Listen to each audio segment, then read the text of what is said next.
No, thank you for that, Dylan. I will get back to you, but what I want to do is welcome our guest Mark Berry onto the channel. Thank you, Hey brother, guys. for calling in. You're actually the first guest we have on this new Nice. All right. platform. Great to see you, Mark. Good to see you guys. Yeah. So, mate, what I want to talk to you about, we have Tom's question here. The CTOL demonstration was a configuration two-blade rear stations that they knew wasn't viable for VTOL. What's your response to that? Well, if you've got a four blade configuration, you're going to be able to create more static thrust for vertical takeoff. And if they're using their four blade configuration um, in all of their non-piloted test flights, obviously, and they're proving that they can get up and off the ground, but you start putting a pilot in the loop, and now you're adding that weight, and also I mean, when you convert and you've got four blades, two of those blades are going to be an enormous drag penalty because they're hanging out in the wind. As where a two blade, you can basically, once you convert to a CTOL configuration, you can position those blades to be in the streamline of the wind itself. You know, like stick your hand out the car and be like this, or go like this, right? Or like this, or like this. This is a much smaller wetted area than, you know, a blade like this. So a two blade, you could position it like this in the CTOL configuration when you're flying like an airplane, which drastically cuts down on your drag penalty. That's why hover is a gorgeous configuration, because they close everything up and it's just a clean aircraft flying as it should. And the same thing with Joby as well. Joby, all of their lift capabilities, or all their lift motors are rotating. So every one of those rotors that are providing a lift component, once you convert to a flying aircraft, now they're providing force, or, you know, there's not any drag, or as much drag. So I'm not saying that Archer is not going to be able to do it, uh, and they will. I'm sure that they've done the math on it. Um, but as I said in the chat earlier too, like they are not getting FAA credit at this point. They are developing still all of their company data. I heard you say they've done 400 test flights. Yeah, they're gonna be doing a lot more test flights. You never go for FAA credit until you know you're going to pass that you know, that flight test parameter. Um, and they've got a ways. I think they've got a little ways to go yet. And there's there's some nuances to certification, especially in the United States. Neither Joby or uh, Archer uses an ODA. An ODA is an Office of Designated Authority, Let and me it write that down, brother. Yeah, I yeah, got my yeah. pen and paper right here. Thank you, Mark. You're teaching us on the job, brother. That's Yeah, right. On yeah. the job teaching. Go for it. So in the world of aircraft certification, like Boeing, um, and this came out, you know, when Boeing had issues with their 737 Maxes a few years Okay. ago, and there was a lot of people coming out and being like, "Oh, Boeing is Hmm. self-certifying because Boeing is an ODA," and what that is within the company, the FAA allows you to have an Office of Designated Authority. Large companies like Boeing, Gulfstream, that are constantly certifying aircraft, the FAA doesn't have the resources to delegate, you know, federal employees to go and support all these different aircraft development programs, especially when there's multiple ones happening at the same time. Sure. So they basically go to a large company and say, okay, we're going to allow you to have an ODA. And within that ODA, the employees of that company are now representing the FAA. And those employees Hmm. are actually held to by law. Like Hmm. if they So even though you're employed by that company, you are, you are responsible, and you are an FAA representative.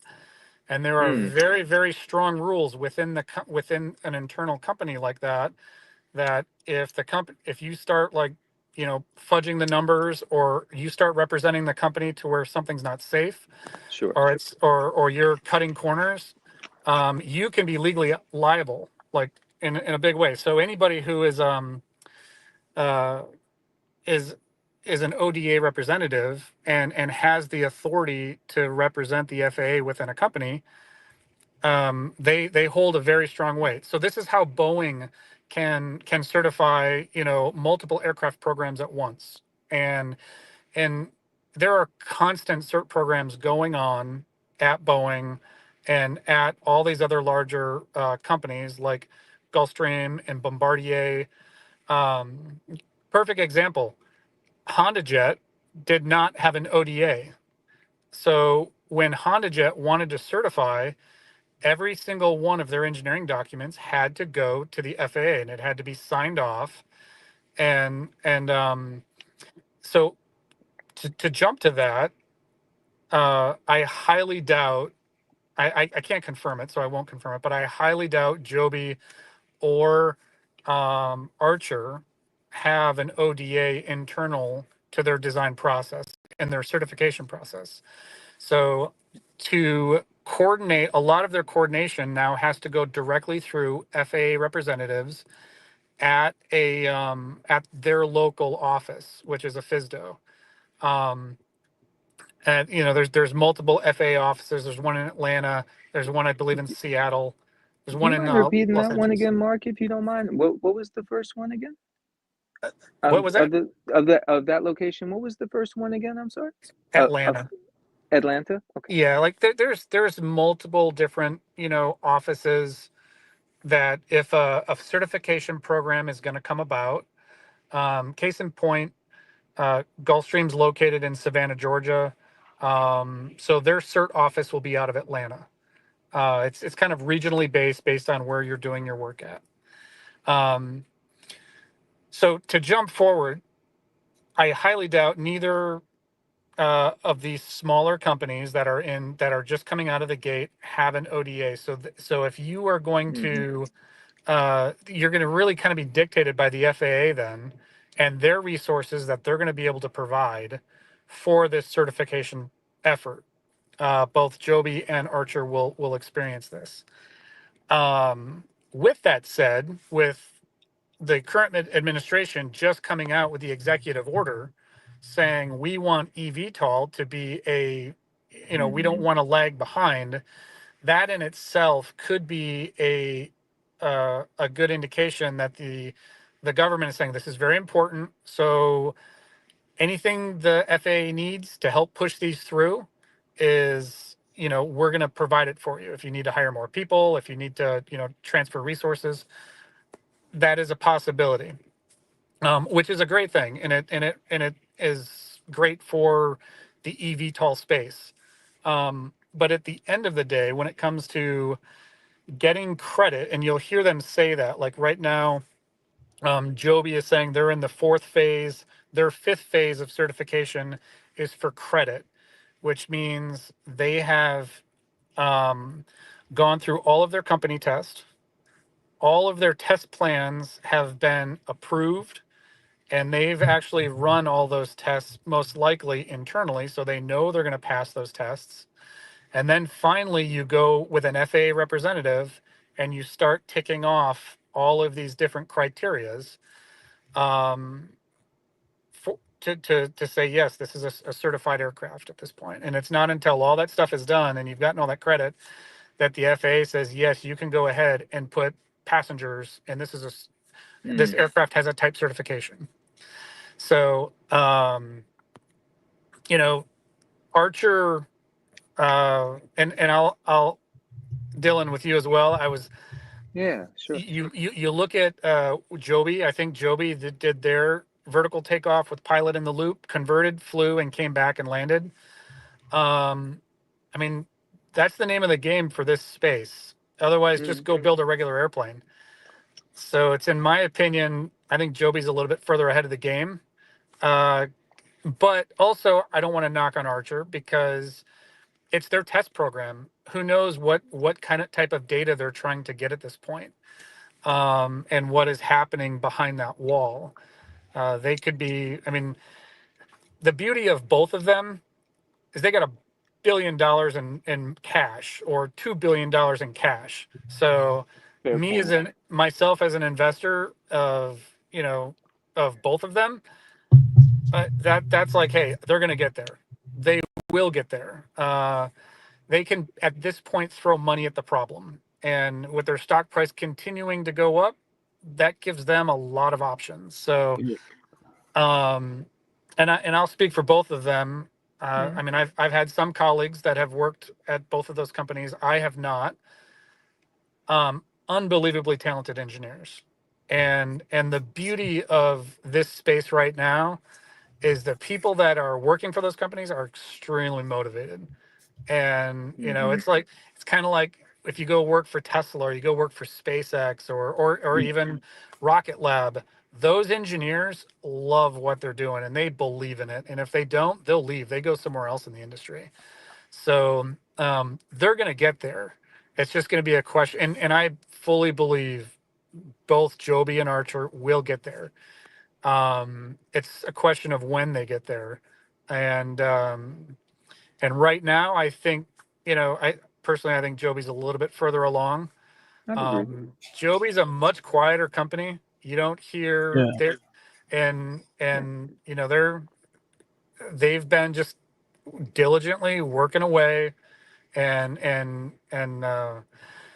so where they're at, it's kind of tough to say, but they are, they've converted, and that is they've taken off with a pilot in the loop, converted, flown around, come back, and landed.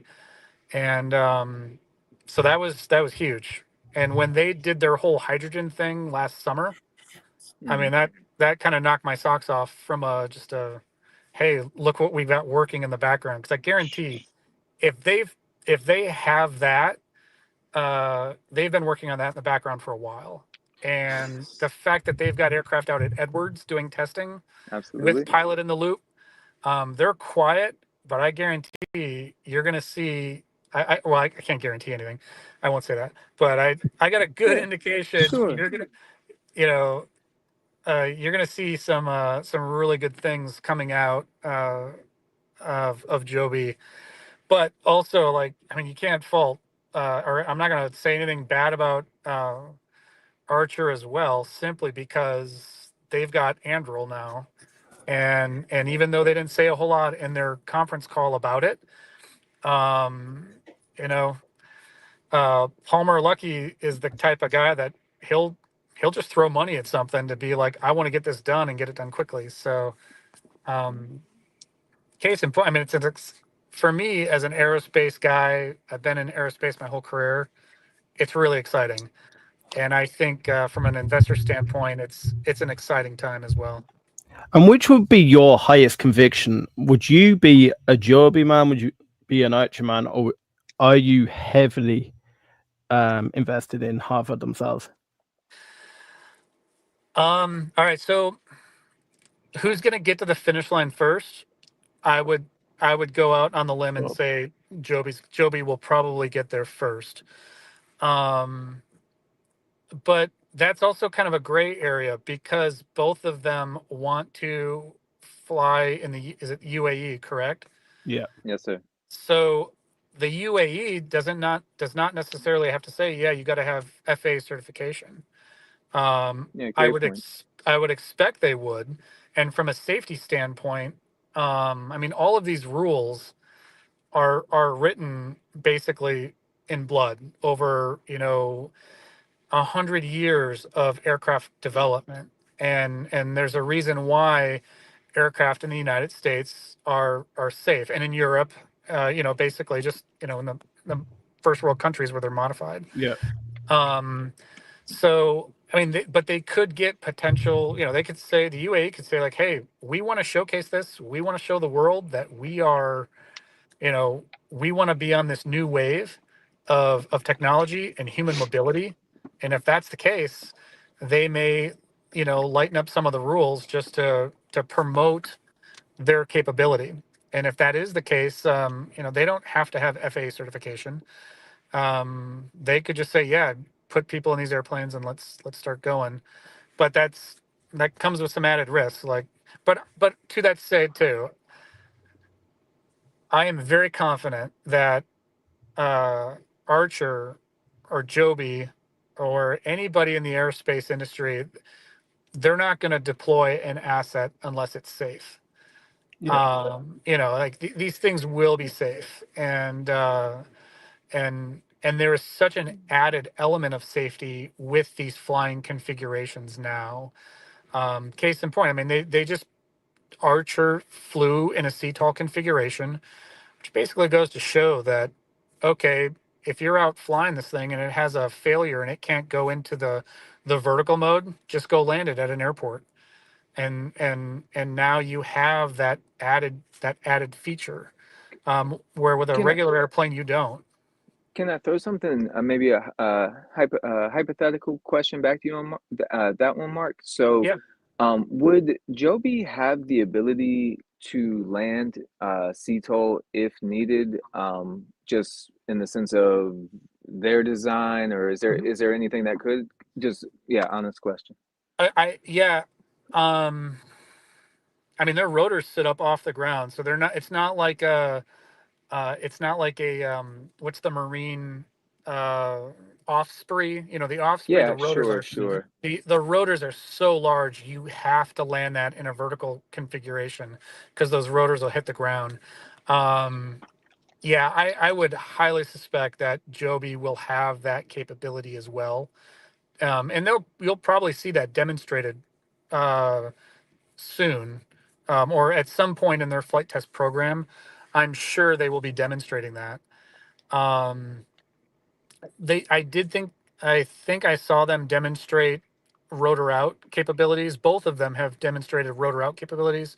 So if you have motor failures, the other motors can increase their thrust to get you back down on the ground. But that was also in a VTOL configuration. But to answer your question, yeah, I think from the configuration of the aircraft, it could still land as a CTOL as well, in a Like, conventional, like a regular airplane. awesome. Thanks, man. So, and you would So, want to have that just from an added safety perspective. So, Absolutely. And just really quick to the safety. Um, obviously Adam's a founder and CEO, so he's going to sell his company. That's his baby. So, yeah. always, you can't always take word and define it exactly as how he says it. But one thing that I am going to believe in Archer in is the promise of safety of their aircraft. That seemed to be a big statement over the Q3 and Q4 calls, if I'm correct on the numbers on those. Mm-hmm. Where again they Adam, and to me, I try to read a person, see if they're feeling authentic with their words, and I've spoke kind of differently about the answers on the Q1 call Mm-hmm. with Adam, but to the safety and kind of those general analyst questions are coming in with the intro, kind of the intro statements as they would come in on the earning calls. It was always Adam saying, we're not going to do this until it's safe, Mm-hmm. and we're not Yes. going to rush this until Yep. it's safe. And Yep. and I believe those words. I So, agree. very much in agreement with Yep. you. And yeah, to your point about Andrew, obviously we don't get a lot of answers there. But again, if Andrew is looking to purchase these aircraft, Mm-hmm. what, and again, this is the dot dot dot maybe, but what are they looking to, what's the application that they're looking to use these aircraft for? So Sure. if you're now partnering in with Andrew, does Mm-hmm. a VTOL, I'm sorry, a CTOL test, as well as the exhibit of that test, I, show I, more to Andrew? That it's, I know there are a yeah, bunch of hypotheticals. Yeah, yeah. more open-minded talks on these, I think. Yeah, let me start out with this. I think that, I mean, it's their first test with pilot in the loop, and if they decided they wanted to just do a CTOL takeoff and a standard takeoff and landing, and we don't know what test points they're trying to attain at that point, and they have a test schedule that they could come out tomorrow and you see them take off vertically and convert, and fly around and come back and land with pilot in the loop, and then that question will be put to bed. But having just a standard electric, because you had asked that question earlier about, well, why don't you just have a standard electric CTOL aircraft, and why Yeah. aren't we developing Right. that? Like beta or something. And that is being developed actually. Okay. Uh-huh. Electric is developing one of those. They're in the Manassas area, like near the DC area. Yeah. John Langford is their president, and he used to he started Aurora Flight Sciences, which was is pretty much a prototyping house. They're very, very good at prototyping. They've done all sorts of really cool stuff. And he has splintered off. Aurora got bought by Boeing, so it's now a subsidiary of Boeing. Okay. But now Aero Electric is trying to do that. They're trying to do a very, it's extremely short takeoff, but it will be all electric. Like, I think the thing, I don't know what its takeoff and landing capabilities are, but I think you could almost like take the thing off in a parking lot. You don't need a Those long. electric give more thrust. Yeah. Yeah. Electric. That's just it. With electric motors, as long as you give it enough current and voltage, the motor's gonna be like, all right, as long as I don't burn up, I'll give you as much torque as you want. Okay. Interesting. So that's why, yeah. I mean, yeah. If you want to really dump a ton of energy into the motors, they'll get up off the ground. So, but to add to this, just the overall space. I mean, you've got a lot. I know we talk a lot about Joby, or most of this is just the focus on Joby and Archer, and it should be because they're the furthest along. And I believe that Joby and Archer are leading the way to they are going to revolutionize human mobility. Like right now, we're at the point of like cell phones in the early 1990s where you had a backpack, right? Yeah. And like Joby and Archer are gonna be like the iPhone. Like it's gonna Okay. like the world doesn't realize. I go around and talk to people about this, and they think I'm crazy that you're going to be able to get on your iPhone and go to the top of a building in probably a few years, and immediately get transported to 15 to 30 miles away. Does it worry you? I know when we were speaking to Brandon from HOVR, Mhm. he said it Great can be interview. quite difficult to. So with HOVR, they're more or less producing the aircraft and selling it to your service provider, where Joby and Archer want to run their service. And as he said to us, like, running a separate service is completely different. It's a completely different business model. It doubles everything.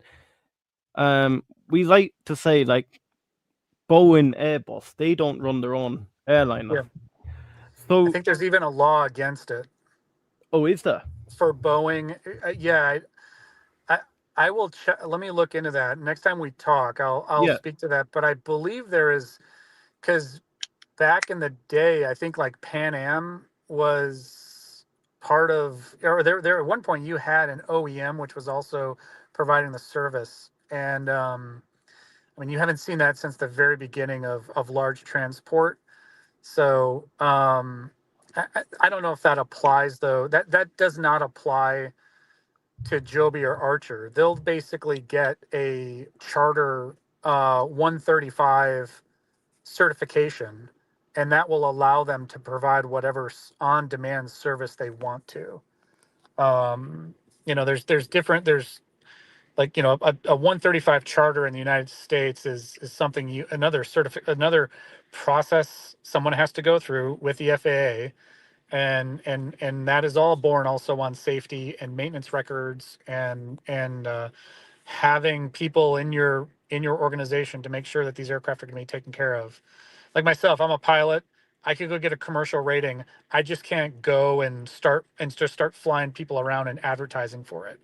Yeah. I would have to get a Part 135 charter, and then I could provide that service within the bounds of that 135. And that's what Joby and Archer will most likely do. It'll be an enormous charter service, and that can allow them to then be vertically integrated, provide the service, control everything. But yeah, to Brandon's point, that's a whole other business model. That's a whole other aspect of the business.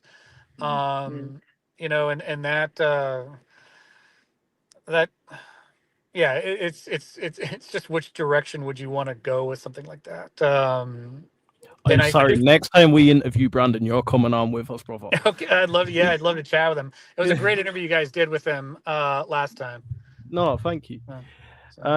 Yeah, that's something we really want to do. Guys, make sure in the comments to jump in and let us know if you want us to interview Brandon again. He's left the door open. We can interview him whenever we like to. We don't want to push the ball too much, you know, so close to like earnings or something like that. And then but on the topic of hover, of the three different, you know, you get hover, Joby, and Archer. I think hover, like Brandon said, you don't need an infrastructure. It's you know, they're going after a completely different design and operating concept, where, you know, it's not all electric, it's a hybrid, which in my opinion is, I honestly think from an operational standpoint, as a pilot myself, I would want to hover, simply because I don't want to go 30 miles. I want to take off in North Carolina and go land in my mom's farm in Madison, Wisconsin. So, and like Brandon said, the energy density of fuel is 20 times what they currently have for batteries. Technology is doing some amazing things, and we may get to that, or you may get to 10 or 5 times. And as that happens, you can easily, there's nothing to say that hover couldn't be like, okay, now we're just going to go all electric. But their design concept is gorgeous. They got a great design concept. But they're just getting started. They have flown a scaled model, but they've transitioned. I watched the video where they transitioned, where they had, you know, the all of the like feelers that are taped to the wing, so you can see the airflow. And when you watch the wing close up, it went from turbulent behind the wing to laminar. And it's a, you know, like as an aerospace guy, I was beautiful. Like, this is beautiful. Like, this is gorgeous. And the fact that they were able to transition, like that configuration is gorgeous, because you don't have to, like Brandon said, you can put a lot less weight in batteries, because you only need that battery and that power just to get up off the ground. Like, you got to get to 50 feet, 100 feet, clear your obstacles. And then your internal combustion engine is going to start providing you your forward thrust. So that takeoff to you're flying like a regular airplane is only going to be, you know, 5% of the flight regime. And so you don't need a lot of big, heavy batteries at that point. Once you close it up and it's flying like an airplane, it's like any other airplane. And that's why, too, like their wing design, to where everything closes up, there is no drag penalty at that point. Well, I mean, there's a drag penalty, but it's a drag penalty just like any other normal airplane. As where, like, you look at Archer's aircraft, you know, those propellers that don't rotate in the rear, that is a drag penalty no matter what. Like, that is going to be a hit on performance. It doesn't mean that they can't still provide their service. It doesn't mean, like, Anduril could say, hey, we still want this to get troops, you know, like Anduril could be like, all right, we want to get, you know, troops from, you know, who are injured, and get them, you know, 30 miles away to a hospital or something like that. That Anduril could, or Archer could do that easily with the configuration that they have. And plus, like, I think they announced they're developing a hybrid. Cool. There you go, Mark. So You're there you leading go. right Like, into my question on that. On, you know, if you did put the hybrid powertrain into the Yeah. midnight. I'm thinking, and I'll let you be the expert, obviously, on this, but I'm thinking extended range, Yep. higher speeds, Yes. and Yes. again, more use cases Yeah. that, you know. And do you mind if I throw a random one at you, Mark? Sure. Okay, this is going to be a double one, so I apologize.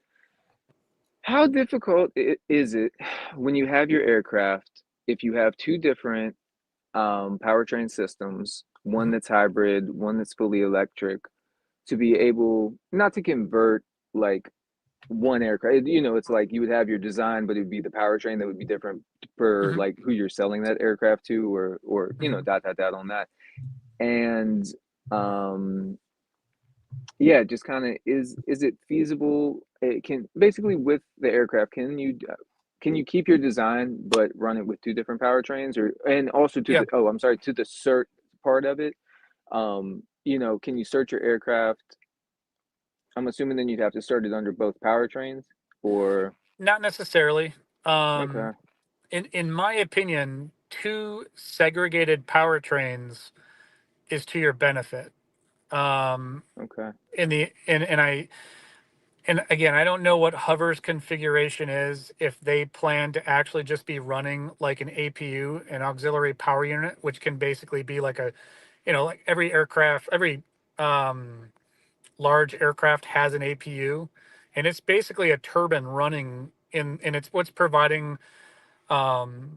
providing like air conditioning when the aircraft's on the ground. It's what can provide emergency services if you lose your engines. Um, and a lot of Is that research has what been. they reckon has been deployed on that Boeing 787? Is that an ATU or what? What's that? Do you know that Boeing 787 that came Yeah, down the Air yeah, India? Is yes. that what came down? That little propeller that No, that was a rat. That a was rat? a ram air turbine. Okay. And what that is if you lose if you lose your engines, Yeah. or if you lose electrical power, that turbine actually deploys into the wind, and it basically acts as a windmill, which will provide electrical energy. You're basically just grabbing energy out of the air as a windmill, as As the a last airplane. resort. Yeah, yeah. And in that instance, that ram air turbine deployed automatically. That's just a feature on the 787. hmm, Um, what caused it to deploy? There's speculation at this point, but Yeah. it deploys automatically. So there was some major malfunction. There's a lot of people that are saying that it was engine both engines failed, which is what then deployed the rat. But yeah, an APU and a rat are two very different things. Okay. An APU is just it's literally a turbine engine which is inside the airplane, which is running. hmm, Like if you go to the airport and you're looking at the plane sitting on the ground and you see a bunch hmm, of, like, it's really loud, it sounds like there's an engine running, but the main engines aren't running. That's actually the APU running. interesting. And that's providing air conditioning. It's providing, electrical power. It'll provide hydraulic power as well if you have engine failures. So, um, but in the context of uh, powertrain configurations, you could do you could just have a dedicated APU, which would then be running as an engine, and it would just be spinning a generator. And then that's where you could then be getting your electrical power to either power your batteries and keep them charged, or you can be uh, or you could just be running the power directly to the motors. But this gets a little bit more into the engineering. That's not that's not the most like you're doing in the world of engineering. Like, every time you have an energy transformation, you lose Sure. efficiency. Okay. So, like the most efficient thing for an aircraft is just you've got an engine running and it's a direct shaft to a propeller. If you go from, all right, let's spin a turbine, and then run an electric, and then create a generator to then go run a motor, you start having these levels of degradation and inefficiency. Okay. What I don't know what Joby did when they proved their hybrid. When they flew on hydrogen, they Yeah. demonstrated their hydrogen flight last summer. That was last summer, right? I do believe so. I think it was. It I know. was 20. Yeah, it was. Yeah. It was, like July of last year. I Yeah. was, basically just go look at the stock price and see when it peaked, because that. But yeah, I don't know if they were running off of a hydrogen fuel cell. They were most likely running off of a fuel cell, and fuel cells have been around since. I mean, we went to the moon on fuel cells. That's what provided electrical energy in the Apollo days. And those are also, I mean, a fuel cell can produce an enormous amount of energy, and just run off of hydrogen. But all right, so to get back to your question, like from a safety standpoint, though, Mm-hmm. if you just have a single fuel cell and that's providing power to all of your motors, that's your single point of failure. So if that thing were to fail, you got a real problem. Yeah. If you have a segregated powertrain where you are, let's say, for example, you're using electricity only for your vertical takeoff and vertical landing component, but then you're using just a standard engine for flying through the air. Now, say you get up off the ground and you take off and you're cruising at 20,000 feet or 12,000 feet, and that motor fails, that's flying, that your internal combustion engine fails, Mm-hmm. that's propelling you through the air. Well, you've just become a glider at that point, and now you're going to glide down to a safe landing zone. But the beauty of it is you can deploy your electric fans to slow you down and bring you to a hover and just set you down. And that is what is, I mean, what kills anybody in an aircraft accident? It's speed. So, yeah, someone just said it was a fuel cell for Yeah. Joby. So, with that said, they were still running all of their, and that would make sense because their configuration is all electric motors anyway. But so back onto my point. But then also on the flip side, if you were flying, say you just get off the ground and one of your motors now starts to fail, your control logic can say, hey, we just had a motor failure. Okay, the other motors kick in and you set back down. So it's a non-event. Yeah. And and if you're in flight and the motors can be monitored, and if they can be like, hey, there's a failure in this motor, we're not going to be able to go into a vertical landing configuration. Now go land it just like a regular airplane.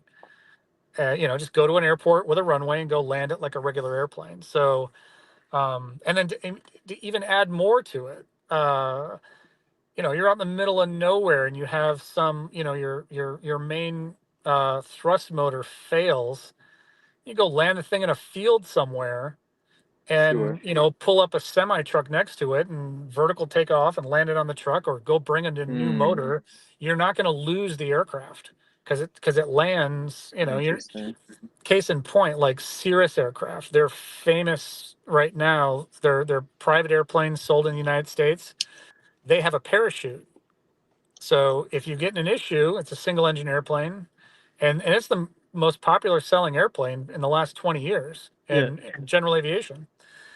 But you pull that parachute, you've totaled the airplane. Okay. So with VTOLs, you Yeah. are adding a much, and have so. And I'm sorry it's taken so long to answer this question, No, you're No, doing you're great, fine. man. Yeah. but No, no. to having segregated power systems or segregated power trains gives you an added level of safety, to where you would want to be able to either hold a hover or burn off all your speed in a hover and come down and land, like, or I'm sorry, you want to glide down and then burn off all that using your fans and then just set down. Or if those fans aren't going to work for one reason or another, you just go land at a regular airport, taxi Yeah. up, get out. So, which again, to is it Adam who is the president of Archer? Of Archer, yeah. Yep, Yeah, you Adam got it. Goldstein. you know, Yeah, you got to his credit, and it, you know, safety is everything, and I think that these new configurations of human mobility, they're literally going to make us a 3D species. Right now, we're a 2D species. We drive around in cars. We ride trains. right. In 15 years, you know, you're going to be able to buy your own, because once this hits, people are going to Yeah. want these things. Like Well, it's going to go nuts. and just like you were saying with that, Mark, and I'm sorry, Liam, I'm way over talking you, so I'll No, say you're this. fine completely. You're You're gonna so be the kind. new host of this, trust me. Nah, never, never, no. You the best. But like you were saying with the previous one, Cirrus, if I'm Hmm. pronouncing that right, Mark, Serious, yep. be, being the most popular aircraft, you know, it just kind of again to my forward thinking thoughts, the 2035s, the 2040s of the world, you know, would something like an Archer Midnight or a Joby S4, you know, be available for public purchase, you know, private ownership, and that be something that again maybe based on range Uh, and it's so interesting because I feel like we're in this kind of middle ground where we're leaving maybe a more EV administration. So we're in an administration now that maybe is willing mhm. to kind of go towards the hybrid to the skies and not Yep. having to be full EV. Um, and then, which there's a few companies I want to do a little bit more research on, but with the battery technology continuing to increase, you know, it's almost like okay, you know, we have this idea that we're selling right now, you know, we're still knowing that this isn't a come to fruition by tomorrow Mhm. company or, you know, operations. And again, I want to dive more into like the Molly cell connection. And there was two things on the earnings call too that I'm looking to get a little bit more info. I actually had randomly saw this interview. I believe I'll call him the CEO. I'm not exactly sure, but the CEO of Beta, Mhm. and I remember, and I was going to pull it up here to get the quote, but I remember in the beginning of the earnings call for Q1, two things that stuck out to me. Adam was talking about a piece of IP that they had secured, and I've tried to do some research, and I haven't been able to find out what that IP was that they secured. So I'm still very curious about that.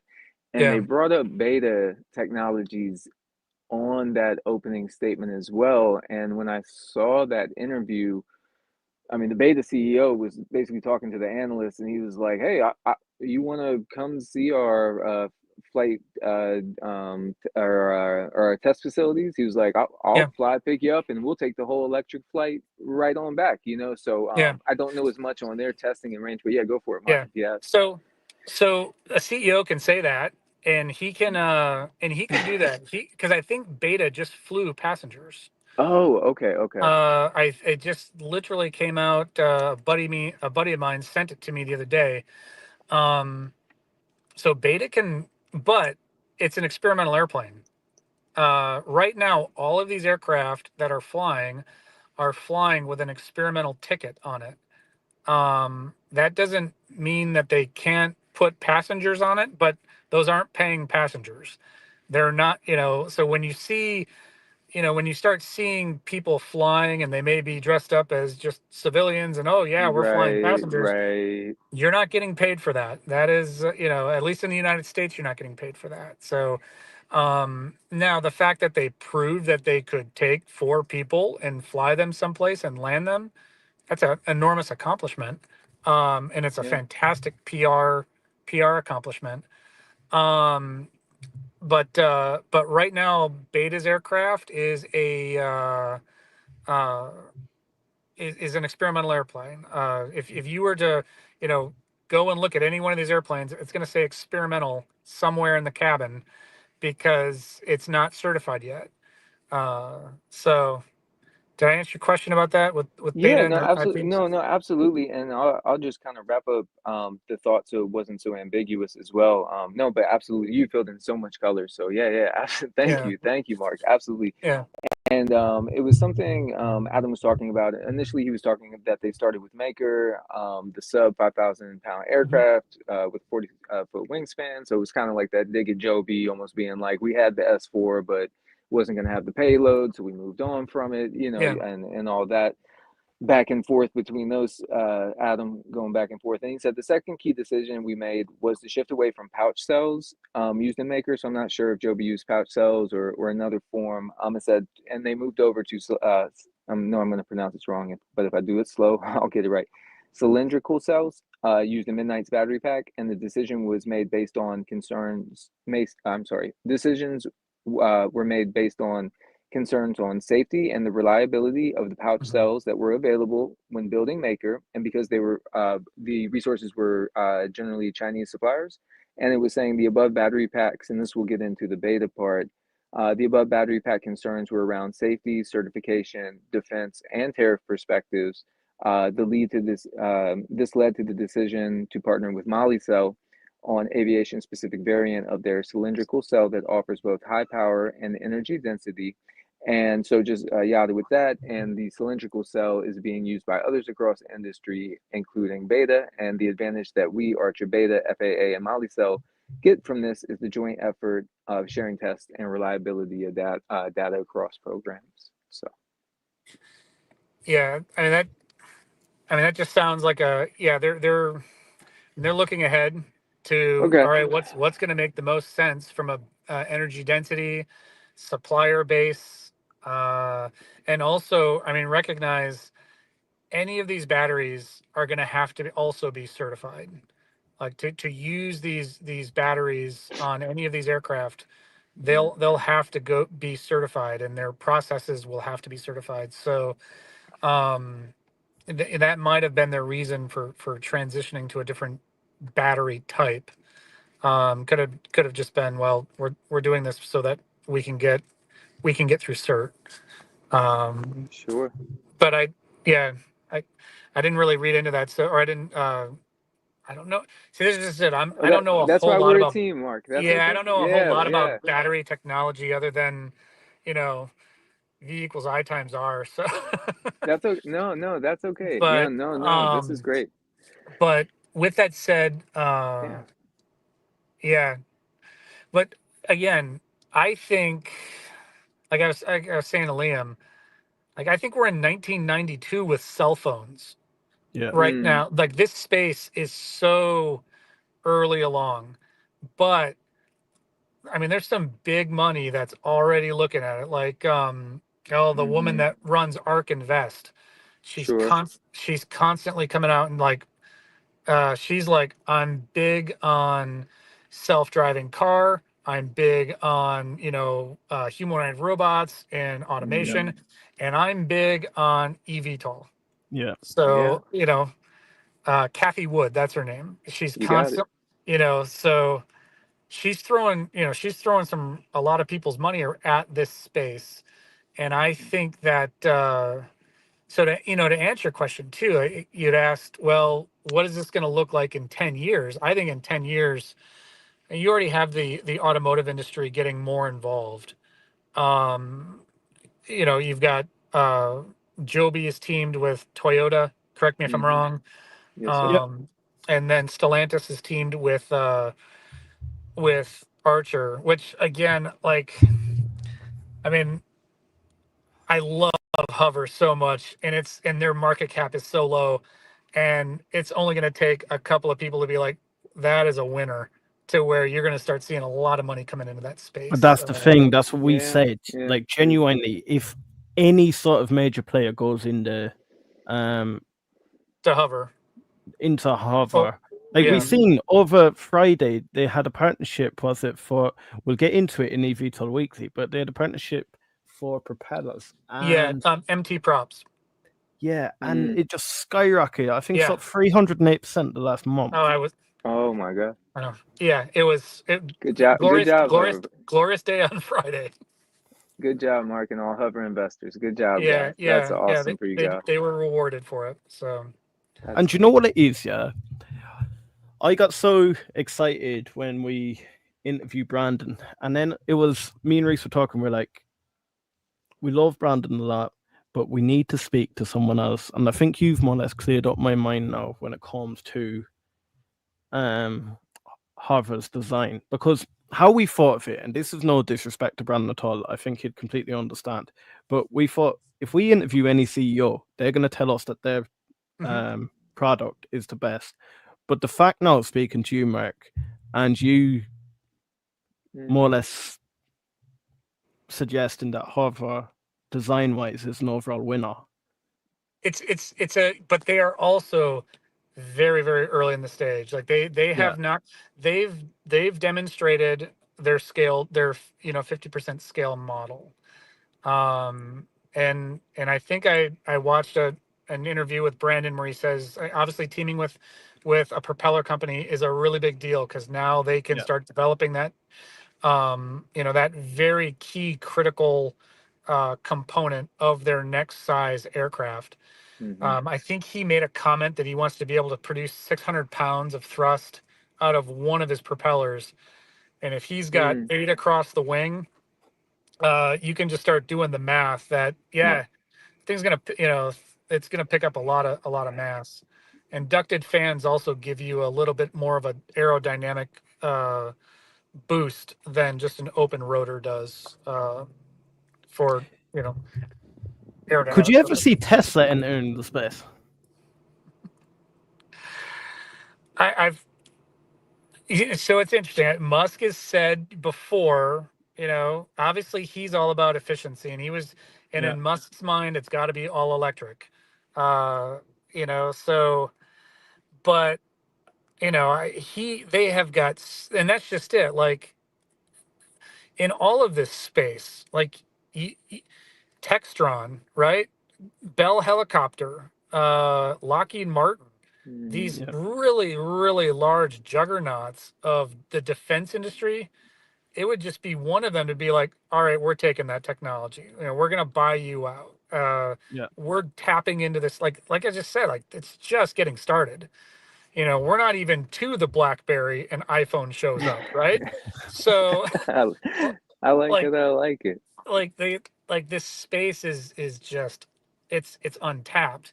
And really the pioneer, I credit Jobin and Adam for just having the pioneering spirit to, we're gonna do this. Because I could easily see some mergers and acquisitions, or some acquisitions, or people teaming up. I think you'll also see more automotive companies getting involved and kind of getting into this space. I mean, you'll have cars for a long time, but I think you're always going to have cars. But Well, you make a great point in the 3D aspect as well, and maybe a obvious further timeline than the air taxi routes that they have planned. But being from the Northern Virginia, Washington D.C. area, constant construction trying to build out the Beltway, widen 66, and unfortunately, you just do run into a lack of land and the lack of property in which that they can continue to build on. So it leans into a bullish thought of what could the future be, in travel in a sense. And if this takes off, if this really goes big and gets, because nobody had an iPhone in 1992, right? Or nobody had a cell phone in 1992, or only very few people had these. Now everybody wants one. And as this industry starts to scale, people are going to want their own personal flying craft, and from an engineering perspective, that can be done. But it's even like back in like 2010 or so. Remember when Priuses first started coming out and they were fully electric or hybrids and stuff like that, and people said they'll never work, they'll never take on. Then you have the likes of Tesla coming out. If you look at Toyota, everything that going forward is hybrid. And And that's what I find Yeah. strange. Everything Joby has, or motive-wise, they're going with the hybrid model, but then they invested in Joby, who have a hydrogen, but I don't understand why more people don't go after that hybrid model. After hybrid or hydrogen? Hybrid. Yeah. I think the industry will shift to that model. I think all electric, especially in the Bay Area, is it's just, you know, if you're not all electric, you're not going to be, You're you're not not going to in be the accepted. sure, And sure. I think that it is, and I'm all for that. I mean, we got to get the energy somewhere, so you're gonna produce it at, you know, somewhere else. But the fact that it is a very clean, you know, at least at that from the operating standpoint, it's extremely clean. So, but from an operational standpoint, what Hmm. Brandon said, hey, Brandon's like, I can land this thing anywhere and I can put some gas in it and then I can take it off again. I don't need an infrastructure. Yeah. I don't need vertiports, and so there's a lot to be said for that as well. The vertiport is and that's an enormous amount of infrastructure that's going to have to be put in, if this is going to really get out to the masses. So, but again, you already see hybrid going. You know, Adam said on his call, well, we're teaming with you know, we're teaming with Anduril to develop a hybrid.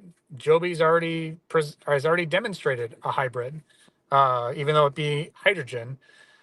Hydrogen, the U.S. government can do that. The military can do that. We're maybe a little ways away for, you know, just, you know, all of us commoners. But again, like with what Horizon's doing, there's plenty of 100 low lead or Jet A. We're not getting rid of that anytime soon. So developing that, I think, will be once they get it developed, it'll be. But they got a long road to go. I don't want to. I want to stress that. Like, I absolutely love it.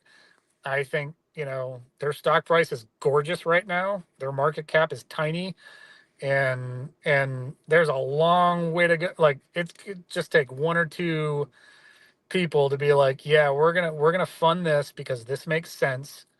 And also, the thing I really liked about Brandon is that he comes from the aviation world. And I can't speak for Sure, sure. Archer or for Jobin or for Adam. Yeah, it seems You Adam know, does not. Yeah, so please continue. Yeah, sorry. yeah, Yeah. but you know, like, he flew. He was a fighter pilot, so he gets it. Yeah. He has supported. I'm sure he has supported troops in contact, and so he has a much. He's got a really strong operational, like, what just makes sense, first order Hmm. principles of what's going to make the most sense, as opposed to what's going to be popular to pop culture. You know, in the next 6 months, because we Yeah. all know how quickly things change. And the Just one because thing I about go for it. Brandon, Yeah. the one thing about Brandon as well, like, I know every time in the earnings calls between Archer and Joby, we're always speaking about Adam and Joe Ben. Are they being transparent, or Hmm. is it a lot of PR? I can Hmm. promise you, and this is hand on heart. We went into that interview with Brandon, and I'm sure he won't mind me saying this either. Look, as content creators, we have to go in. We're not allowed to just go in and off the cuff go, right, Brandon, what's this, what's that while we're live. Yeah. Yeah. Yeah. No matter who You got to treat tells it like you an that you're earnings allowed to call. do that, you are Yeah, definitely not allowed to do that. Yeah. yeah. So we go into the interview, or Or we you go can do into it the once. Yeah, yeah, exactly. the Right. once Yeah. live. Yeah. We Cut. go into that pre-recorded session with Brandon, and I remember my first comment was like, look, guys, there was 4 or 5 of them in there, and we're like, look, guys, we've a set of questions here that we're going to ask you. This is sort of like format we're going to do. And Brandon's first words to me were, "Don't worry about what questions. I'm an open book." Yeah. Yep. And it was like, do you know what? Yeah. Straight away, we Yeah. just sat talking for 30 minutes then. It wasn't nothing Yeah. about the stream whatsoever. And then the stream was just completely natural. And it was just thoughts off the top of our head. I gotta say, you know, I'm an American, but kudos to the Canadians. That's just a Canadian too. Like they're such genuine, and I'm not saying Adam and Jobin are Oh not. no, I know Yeah. what you mean. Yeah, But I'm with you on he was that. very, very, very, very straightforward, very matter of fact. It was a fantastic interview. So Oh, thank you for that. And honestly, guys, you two, next time we go and interview Brandon, 2 of you guys will be on it. that'd be great. We'll make sure to schedule a time that fits all of us. Guys, I don't know about you, but Mark's going to put me out of a job because I have been very, very quiet today. And when I'm quiet, I am interested. He's got me captured. Guys, make sure to show your appreciation to Mark. I And Mark, appreciate it. you know what? Yeah, stay in contact with me because we're going to get you on YouTube, brother. Yeah. You definitely, you're too good not to be on YouTube. I appreciate it. I genuinely could. I could sit listening to you for hours, brother. I appreciate Chat, it. please back me up on that. How much do you appreciate, Mark? Look, there we go. Julie got you. Is he a YouTuber on X? Julie's on X. He's under. Is it Mark Berry? Yeah. So I have to disclose. I'm at that age where, like, you know, I sit next to a coworker and I'm like, "What do you use?" I still use Facebook, and he's like, "No, you use TikTok or Instagram." And I'm like, actually just getting in touch with you, Liam. I was just kind of like, "All right, how does this work out?" Like, I got on X just so that we could communicate because I'm getting too old to know how to. It's okay. I literally created an X account for the same reason. Yeah, Don't exactly. worry. You're no I'm just worries. like, all right. But yeah, bear with me a little bit as I'm learning this, you know, our forms of communication. Absolutely. The crowd is speaking. Offer him a contract. Offer him a contract. No. My biggest thing is just I love me personally, I'm a private pilot. I have my own experimental airplane that I fly around. And I just have been an aviation junkie my entire life. So that is awesome. And I'm just really excited for this new dawn of human mobility, product mobility, and, you know, as long as we don't rid ourselves as a species, you know, there's gonna be so much money to be made. It's a really exciting time. So, and I apologize, I'm talking from my car. No. Do you know what makes it great natural? words. Honestly, I'm driving back to Savannah, Georgia today. Oh, beautiful, beautiful. Where have you been? I have a house in North Carolina. Oh, okay. And a house in down on the coast. So I'm headed from one to the other right now. Did you get caught in a bunch of rain driving down there, or good weather? No, not yet. I hear some pretty strong thunderclouds behind me right now, so it may start raining. But I'm driving today, so it doesn't matter. So good. Are you're in DC, Dylan? Yeah, just about 5 minutes. So I'm on the Northern Virginia side, but yeah, it's just Okay. 5-10 minute drive will get me right into the capital and such like that. All right. So yeah, always one of those places that you see the planes fly in and people come in and see all the amazing things in DC, and I can sit and talk to my wife Friday night and my son, and we're just like, what do we do this weekend? There's nothing to do, you know, but then we get sporadic, and we go hit a museum out in DC, and it's you know, it is awesome to embrace that. Julie said her son is a learner's license and has that's fantastic. Tell him to don't quit. There's a huge that's another aspect of this is the pilot demand, pilot in the loop. You know, right now these aircraft are going to need to be certified with a pilot in the loop, and I don't think, I mean, I know AI is really taking over, but from a safety perspective, all of these aircraft are most likely going to have to be certified with a pilot in the loop, especially if they're flying people. So, Julie, your son is going to have, you know, whether he 20 wants to years fly old. Jobies or Archers, or he wants to go fly for the airlines. The next 10 to 15 years is a fantastic time for pilots. I just Well, throw that note in there. and like you said, Mark, with just kind of the age we're in, time we're in, where like you're saying, with the early 90s, with development of cell phone and what that tech is now today, I kind of with the AI boost and everything, I almost think it could be comparable, up to everybody to decide. But back when we were logging on the internet, signing into Yahoo, and it was a thing, and you could have Mm-hmm. invested in the Yahoo and that, but to some it was a novelty, and it was just something, it's a disc that we got in the mail, and all of a sudden we're connecting to the internet. But then Mm-hmm. and like you say with the iPhones, and maybe that's also kind of like a forward thought I have. It's like, me, as much as I want to just go back to a flip phone and say I don't care about the iPhone, well, when I renew, I am getting a new iPhone. So it's like, unfortunately, as much as I'm like, oh no, I'm not going to do it again this time, Yeah, it's been kind of, fortunately or unfortunately, kind of integrated into our culture. And it is. it's like, when you don't have that, you feel without for some reason. So Yeah. it'll be interesting, with that commercial adoption. Uh, and I think Adam says the market survey research. I might be saying it wrong, but something around that verbiage of the market survey research, to really understand, is this something that, yeah, is going to just be as common, and by the time 2040, by the time my son is 18, this is already going to be something he's seen on TV since he was 10 or whatever the age Yeah. is. And also, to the piloted point, I agree with you very much, where I think I was saying on another stream, for me, I would hop on a midnight with a pilot.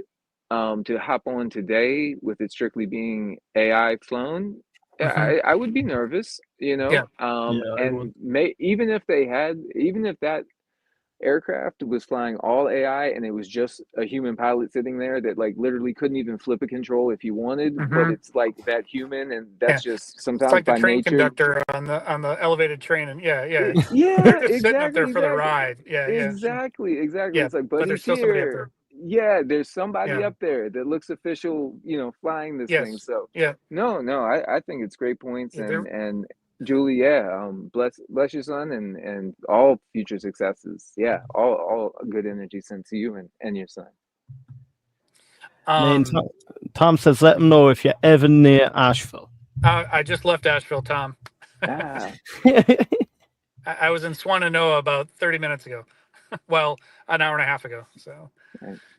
yeah. Right, I want to show everyone exactly what Mark has done for the channel. If you see top right corner, started the stream, 2,460 subscribers. Guys, look at that. You love him. Yeah. Appreciate Mark, it. you have done absolutely amazing, brother. You are always welcome on All any right. one of our streams, whether it's More than happy to eVTOL, contribute. yeah, whether it's Yeah. eVTOL, whether it's Rocket Lab, whether you just want to call in for a chat, you are always welcome, brother. Yeah. So full disclosure too. Like I started following you, Liam, because of Rocket Lab. And Oh, just yeah? oh yeah. I mean, I'm an I love eVTOL, but I'm also very closely, I'm a big Rocket Lab fan too. They're, Nice. some of your, I love the content that you guys are producing, and you guys are going to definitely be a success. Anything I can do to contribute, don't be afraid to let me know. So, Brother, you can come on any of our okay. Haze Club streams, honestly. Yeah, definitely. Yeah, if you haven't, yeah, keep up No, the I Haze was Coast. going to Awesome, run dude. a Haze Club tonight. The only thing is, Christopher is not doing great at the moment. I think he has some Okay. Well, we personal wish you issues going good. on at the We moment. wish you So, good, Chris. Yeah. Chris, we want to Absolutely. give you a big shout out, brother. Do you want a sponsor of the channel? Mate, I always want a sponsor of the channel. Thank you, brother.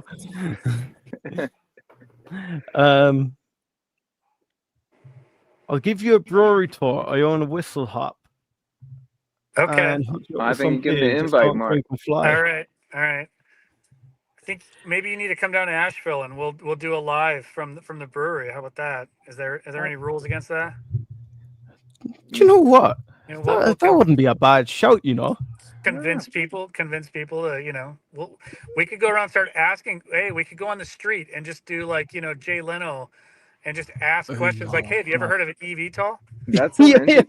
That's actually And then really we'd bring interesting, you Mark. beside you, and you could just give them a mad complex No. Oh, mate. I like that, man. Or That's go do it really, in DC. I'll come up to yeah. DC if you want. We could just go and start asking people like, hey, what have you ever heard of these things? I, This is what your but world's going to look like in 5 years. I think that's great, and it's again, it's so new, and it's so, I mean, it's so interesting.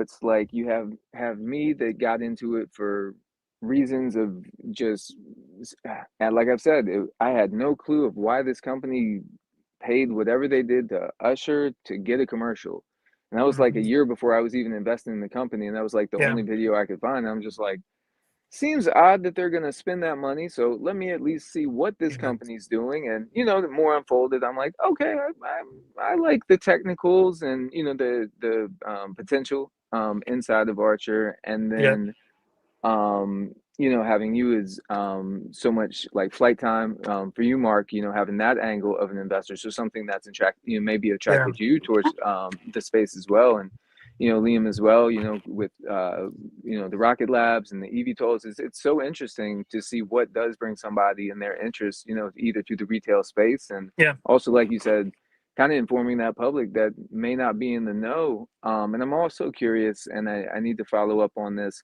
where I do want to start tapping into like United and Southwest earning calls, because I'm really curious what kind of guidance they give, because they're yeah, slapping their name on the side of these.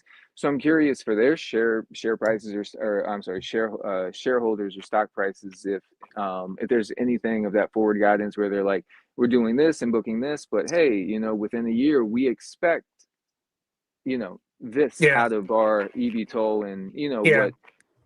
Yeah, so That's a good definitely a point. few more earning calls, and yeah, go for it, man.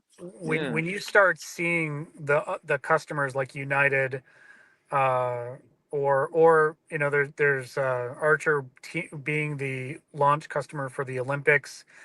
yeah, Like if they start promoting this, you start seeing this on television or promotion. I think that means that they're a lot further along. They are getting close.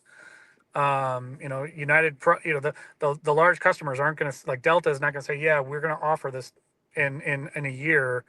mm-hmm. If they're not confident, they're going to be able to support it in a year. Um, Very much so, agree. but yeah, but it's a great point, that when you start seeing it expanding outside of the engineering Yeah, ecosystem and getting just into everyone's consciousness, it's going to be, have some a fun powder, ride. because there's some money to be made. I like that. I like that, Mark. Uh, That's really cool. I like that view. I yeah, like that. What best saying? So, Vast CNC said, I'd love to hear your thoughts on hurdles to adoption. For me, it's Mm-hmm. sound and range, recharge, turnaround. I've said this before of what my biggest thing for adoption is. It depends how quick we get them out. It is so the likes of Archer, you say they're heavy on PR and that, but they're not hitting that older generation, and the older generation that are stuck in their ways. And I don't know. I always said, like, could you imagine your granny going shopping on an eVTOL? Right, right. No. However, as we start moving on, the lecture PR starts working, and the younger generation are more likely to try new things. If we're looking at like a 2040 full ramp up, where look, we're even 2050, we're in every city in that. The likes the older generation that have never heard these eVTOLs are starting to sadly die out. And then the younger generation that have seen the likes of, say, they do get to the 2027 Olympics, or they do start flying in New York. These are much more likely to, I don't know, get on one of these eVTOL aircrafts. And then as we've said, with the adoption of the autonomous flight, I think you have to walk before you can run. As in, get the guys comfortable enough with flying. Like, to me, flying on this electric aircraft, people can say it's safe, but for me, I'd be nervous the first time I flew on one. It's like letting go and let FSD taking control for the first Yeah, time. yeah, It's for the like first it's time. supposed to work, it will work, but you haven't done it yet, you know? And So it's without a like, pilot yeah, there, still on the wheel. I would be more apprehensive than if a Sure. pilot was there. So let's put a pilot on there, get everyone comfortable with that, and Yep. then Yeah. let's talk about autonomous flight. Get comfortable Yeah. with the brand. Yeah. And I'm autonomous flight is going to that's going to be a whole new certification. And not only do you have to certify that component, but you also have to now start segregating airspace to where these crafts, these vehicles can fly through the airspace. Like, most likely there will be highways in the skies that are being developed so that they'll constantly be flying on the same route. So that, sure. Myself as a pilot, I take off and I don't go fly through one of these highways in the sky and run into one of these airplanes just because I'm flying the airplane and this thing's flying by itself. So that's what the FAA really needs to develop, and what the country, and what the different authorities that these aircraft will be flying in have to develop. So, like, case in point, there will probably be a highway in the sky from Lower Manhattan out to JFK, and a Joby will fly that same route exactly. And you're going to see on an aircraft chart, you know, UAS, autonomous, or aircraft always flying through this area. So if you're coming through here, don't fly at this altitude, or It's like a don't no-fly fly. zone for Yeah, that yeah, sort yeah. of situation. Yeah, or it'll just be, as again, for everyday pilots. Yeah, you want to know, all right, I want to go flying in places, and as a pilot, you're seeing this everywhere now on the charts. You're seeing UAS aircraft flying, and there's like NOTAMs and stuff on aircraft charts pointing out where, and a lot of it is for farming. Like, you go into the Midwest, you fly over Ohio or Illinois, Yeah. the entire chart is just riddled with, from the ground up to 400 feet, there's drones flying around right now.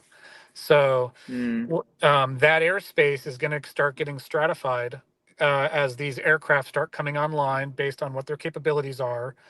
And the FAA that's what's going to dictate them flying, especially autonomously. But I will say this as a pilot as well. Sure. I'm a very lazy pilot. I get I get 100 I get 500 feet in the air. I'm flipping on Yeah. the autopilot and I'm sitting back, That's and fair though. Yeah, it's and good. the Yeah, good airplane and color. the airplane is much safer that way, because I've got the ability to now think ahead of the airplane. And you talk to airline pilots, like, Interesting. it's company policy that they turn on and fly the autopilot shortly after takeoff, and they don't disengage the autopilot until they get to a certain point in the landing configuration. So when Love you're it. flying on an airliner, 90% of it is being flown by an autopilot, and that's actually safe. That's much safer than, a whole bunch of opinions flying around. I love how you say giving that pilot that time to be that forward thinker Yep. in that Yep. situation. Thinking And ahead of the airplane. yeah, and it's, you're kind of leading me into a question that, like, I didn't know if I wanted to broach, and, maybe I'll go ahead and broach it, and whether we finish it on eVTOL Live or not. But Mark, you really had me thinking into the Palantir partnership with Hmm. Archer as well, and Yeah.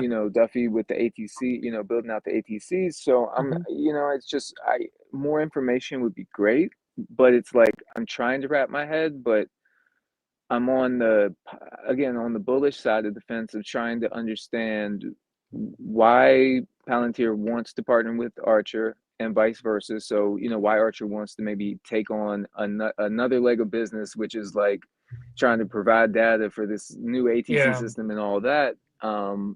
So yeah, and I don't know exactly what that would do to stock price and valuations, depending Yep. on how much maybe their data is used, and Well, integrated into that, or yeah, a big aspect of autonomy in aviation with eVTOLs or any autonomy in aviation, mm-hmm, it's a function of data. But now you have Starlink. You can get a Starlink in an airplane, and mm-hmm, now you've got very very fast data transfer rates. So you could very easily now have an AI system flying those routes for you just through the Starlink constellation and that data transfer system.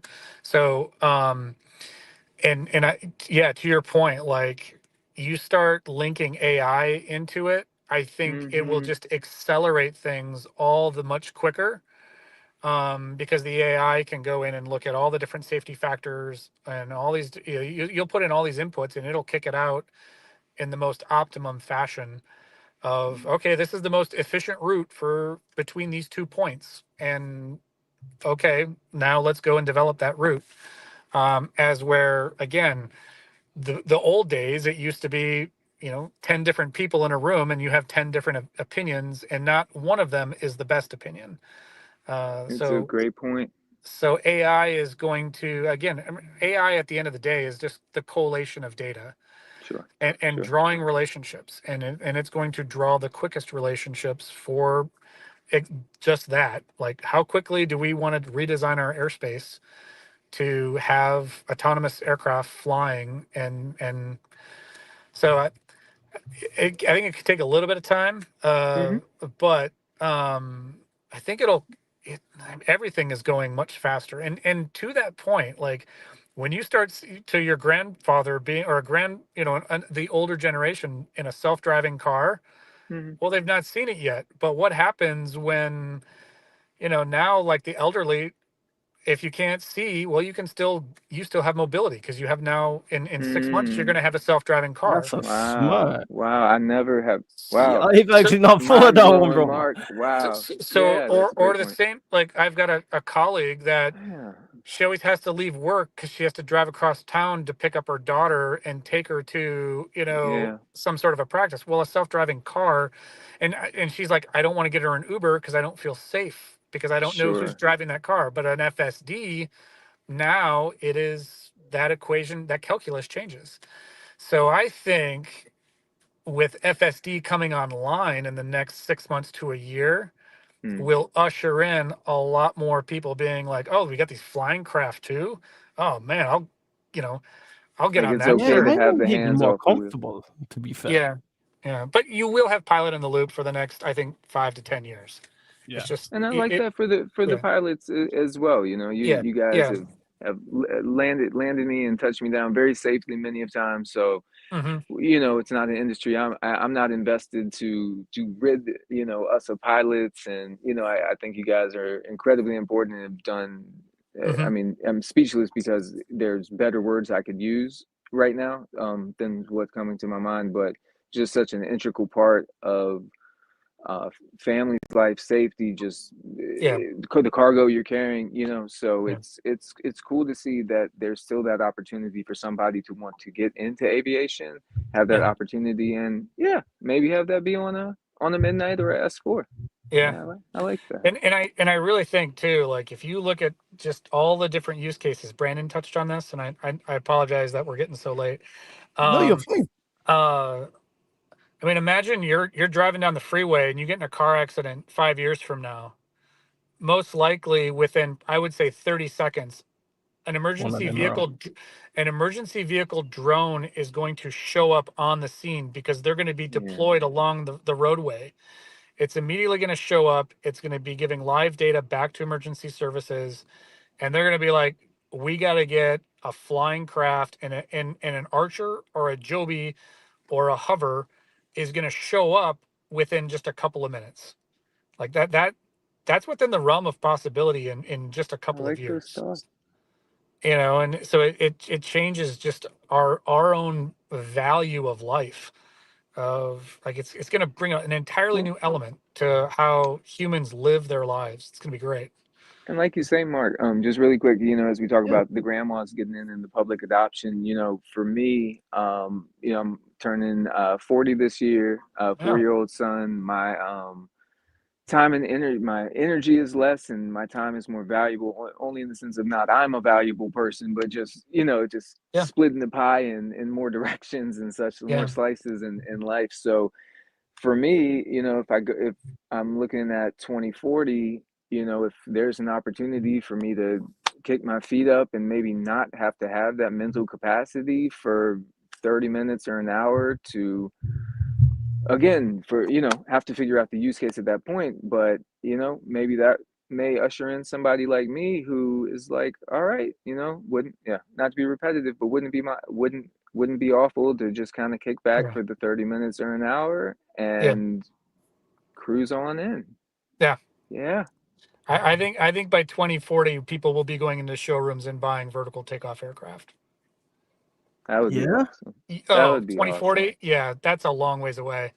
With the speed that things are going right now, I think this adoption will happen will happen quick. I think in 15 years, as long as there isn't some, major some huge volcanic eruption, or we get, an asteroid comes in like Armageddon or something, just some outside factor, at the rate we're going right now, when the people see this, like, again, nobody knows this exists. Nobody sees how cool this could be. Yeah. It's just not part of the human consciousness at this point that, we can be a 3D species soon. So then, hook them. Any thoughts on Vertical Aerospace? Now, Vertical Aerospace did have a partnership announced with Bristol, and it was for 50 aircraft pre-order with an option to buy 50 more. We will talk about that in the VTOL Weekly. But guys, this stream, I hope you've enjoyed it. What it's designed to be is eVTOL Weekly is going to be about the news, but the news across the week. But what we were noticing, people were asking us for our reviews on stocks, or a lot of people, including ourselves, wanted to know the ins and outs of how these aircraft work. And that's why we got in contact with Mark here. Now, guys, I want to jump into this comment here. 7th flight from Midwest. Guys, please, if there's one thing you can do for me, smash that like button just for Mark, because he has been absolutely amazing today. I said it earlier on in the stream. When I'm quiet in the stream, you know there's something serious going on, because look, I'm just hooked. There's no point me interrupting when there's absolute gold being dropped. Mark is very, very knowledgeable. You've seen over 2 hours he has delivered some absolute, I'm going to say again, gold. Mark is always welcome on any of the Hustle Bros streams. And then I want to shout out, bravo, back of Holden's here actually. Hey, but Chris, Chris, I'm glad you're here, brother. I'm glad you're doing okay. I can't wait to speak to you again, brother. But we have now another guy here. We have Mark Berry. He is absolutely amazing. He's an absolute genius when it comes to you give me way too much credit. Just no, and he's passionate about Rocket Lab. So, Chris, I think it'd be great to have him on at some stage, even just for a laid-back chat. What are you saying about that, Christopher? Gundog, well done, Mark. Julie, thanks, guys. I'll watch the recording to hear more from Mark since I missed the first hour. Mark, trust me, brother. Thanks, Julie. But guys, my name's Liam. I'm one of the Hustle Brothers here. We have Dylan, my co-host. Again, another one of the Hustle Brothers. And then we have our special guest, Mark Berry, who is a pilot, but he is an absolute genius when it comes to the aerospace industry. We'll be seeing a lot more of him. And guys, let me know if you want me to make him a Hustle Brother. Right, guys. let me give you a quick correction. I'm a private pilot, but I'm technically an engineer in the aerospace industry. So Private pilot. yeah, I'm just a private pilot. So I'm not a flying big iron. So You're a Well, pilot. again, Mark, the color you gave in on the technicals, it just brings so much value. And again, yeah, thanks. I'm always going to do my best to DV everything I can, and then what I don't know, I'm going to go those layers deeper to learn. But thank you so much, because again, at least for me, anytime I jump on, I want to speak factual. I Yeah, want to represent the Hustle Brothers brand well, and it's never about trying to pump up one stock and dump off, and of down course. Yeah. another. So, it's amazing, and thank you for taking your time to Thank come you all. on It's and just been really fun. share that. I mean, Yeah. been making me smile, every time you've been talking, because I'm learning from you, and that's just so valuable. And this space needs more marks, or more or Mark. We got, Well, either way, just to give you the credit. Yeah, your color well, is amazing. how about we do this? If we want, I mean, let's obviously stay in touch. Yeah. I'm not going anywhere. I'm going to continue to watch you guys. If you have someone coming on, or you got particular questions you want me to do some research on, I'm more than happy to do it. I'm also happy to reach out to other colleagues and potentially who are going to be definitely much better experts on certain topics. I mean, aerospace design it's like the medical field where you have specialists in so many niche aspects of it. And I'm a novice of probably, one or two of them. And and I don't, and I know very little about all the rest, but I have, some colleagues that I would be more than happy to reach out to and, get their take if people have specific questions, or if, and I'm happy to come back on at any time. Thank you so much, brother. Guys, you've heard that there. Make sure to smash your comments or your questions into the comments. And yeah, Mark, we are going to stay in touch 100%, All right, man. and we're going to be Love it. speaking Yeah. big time. Right, All right. guys, until next week.